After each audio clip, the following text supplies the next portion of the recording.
अब नहीं आऊंगा दोस्त, अब नहीं आऊंगा, बता देना। नमस्कार, आदाब, सत श्री अकाल, नमो बुद्धाय। दोस्तों, आप देख रहे हैं बहुजन फ्रंट लाइन और मैं सुशील कुमार। दोस्तों, गुजरात के सूरत के उधना रेलवे स्टेशन से एक ऐसा वीडियो सामने आया है जिसने सबको हैरान कर दिया है और एक बार फिर से लॉकडाउन की याद दिला दी है। लॉकडाउन के वक्त जब हमने ये देखा था कि किस तरह से पूरे देश का ख़ास तौर से मज़दूर वर्ग जो है परेशान होता हुआ दिखाई दिया था, सड़कों पर पैदल चलता हुआ दिखाई दिया था और उस पर लाठीचार्ज, पुलिस प्रशासन की कार्रवाई हमने देखी थी। वैसे ही कुछ तस्वीरें दोस्तों सूरत के उधना रेलवे स्टेशन से सामने आई हैं। एक वीडियो सोशल मीडिया पर काफ़ी वायरल हो रहा है।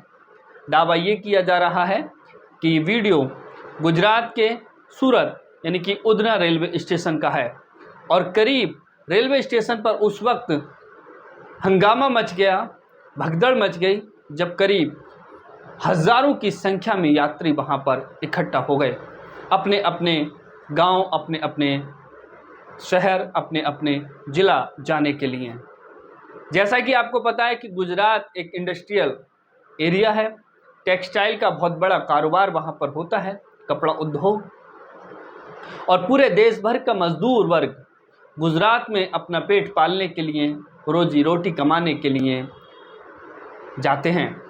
लेकिन दोस्तों, जिस तरह से हम देख रहे हैं कि एलपीजी के संकट ने पूरे देश के मज़दूर वर्ग की कमर तोड़ दी है, उसका जीवन मुश्किल में डाल दिया है, वैसा ही गुजरात में देखने को मिला।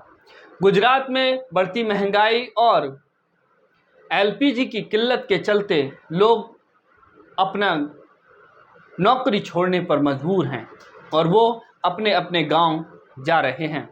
लेकिन आप देखिए दोस्तों कि किस तरह से वीडियो में एक शख्स जो है वो बड़ी ही बेबसी और बड़ी ही मजबूरी, बड़ी ही लाचारी से ये बात कह रहा है कि अब नहीं आएंगे दोस्त, अब कभी नहीं आएंगे, अब नहीं आऊंगा दोस्त, अब नहीं आऊंगा, बता देना। कितनी गंभीर स्थिति है, आप इसका अंदाज़ा लगाइए कि जो मज़दूर इस देश को बनाते हैं, सड़क, भवन, बिल्डिंग, कंपनियां, सब कुछ, पूरे देश का निर्माण जो है मज़दूर वर्ग करता है और वो मज़दूर आज किस कदर परेशान हैं। और इतना ही नहीं, उन पर लाठीचार्ज भी की जाती हैं। सरकार की जिम्मेदारी ये होनी चाहिए थी कि उनके लिए गैस की व्यवस्था करे। कॉरपोरेट जगत के जो उद्योगपति हैं, कंपनी के मालिक हैं, उनकी ये जिम्मेदारी होनी चाहिए थी कि कर्मचारी या मजदूर वर्ग, लेबर्स का जो है ख्याल रखा जाए, उनको खाने पीने की दिक्कत ना हो, उनको जिस तरह से महंगाई बढ़ रही है उसी तरह उनकी सैलरी में भी वृद्धि की जाए। सरकार की ये जिम्मेदारी थी कि सरकार जो है अगर वो घर पहुंचना चाहते हैं तो उनके लिए बेहतर साधन परिवहन के मुहैया कराए या उसकी व्यवस्था करे, ट्रेन, बसों के ज़रिए उनको अपने घर भेजा जाए। लेकिन दोस्तों, ये मज़दूर हैं, ये लेबर हैं। अगर किसी राजनीतिक पार्टी के लिए पब्लिक की ज़रूरत होती है तो वाहन भी करके पार्टियां भेजती हैं, पैसे भी देती हैं, पूड़ी छोले भी देती हैं। लेकिन मज़दूर हैं, इनकी ज़रूरत सिर्फ वोट के वक्त पड़ती है, चुनाव के वक्त पड़ती है और उसके बाद इनको भुला दिया जाता है। यही मज़दूर वर्ग इस देश की सरकार बनाते हैं। लेकिन आप देखिए कि आज मज़दूरों की क्या स्थिति है। गुजरात जो कि भारतीय जनता पार्टी शासित राज्य है, पिछले लंबे समय से भाजपा की सरकार है और केंद्र में भी भाजपा की सरकार है। लेकिन आप देखिए दोस्तों कि पूरे देश भर का मज़दूर वहां पर जब पहुंचता है तो किस तरीके से उसको पलायन करने पर मजबूर आज वो है। सरकारें दावा करती हैं, सत्ता पक्ष के लोग कहते हैं कि भाई गैस की कोई किल्लत नहीं है, कोई दिक्कत नहीं है। विपक्ष झूठ बोल रहा है, भ्रम फैला रहा है।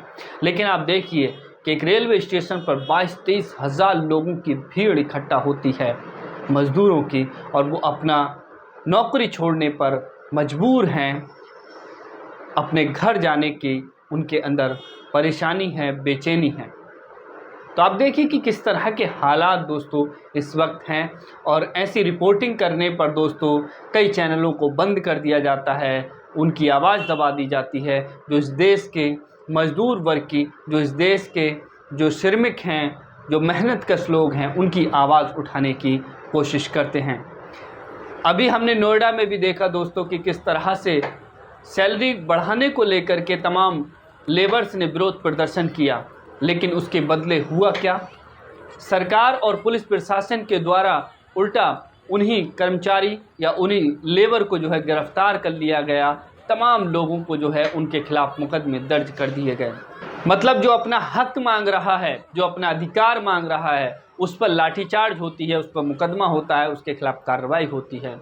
और जो शोषण कर रहा है 8 घंटे के बदले 12 घंटे काम ले रहा है और न्यूनतम वेतन भी जो है वो नहीं दे रहा है, उसके खिलाफ कोई कार्रवाई नहीं, उसके खिलाफ कोई जवाबदेही नहीं।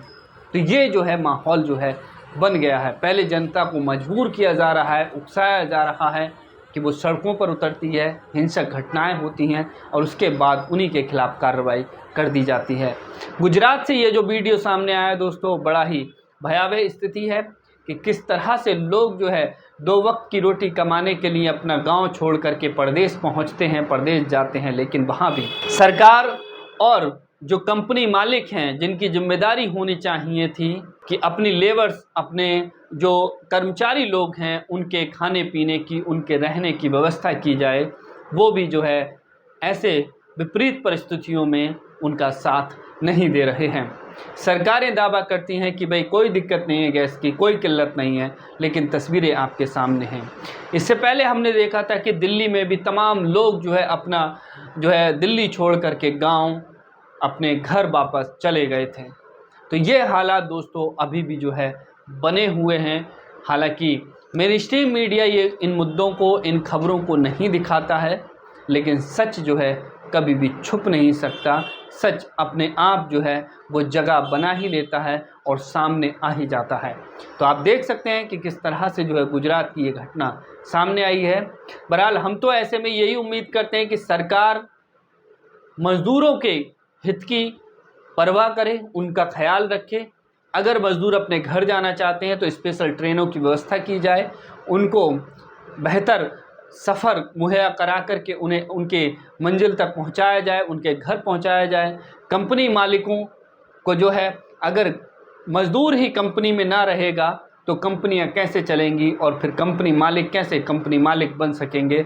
तो इसलिए उनकी भी जिम्मेदारी है कि जो कर्मचारी, जो मज़दूर उनकी कंपनी को बनाने में अपनी दिन रात मेहनत, खून पसीना लगा रहे हैं, तो कम से कम उनके लिए 2 वक्त की रोटी उनको ढंग से मिल सके, इस बात की जो है वो कोशिश उन लोगों को करनी चाहिए।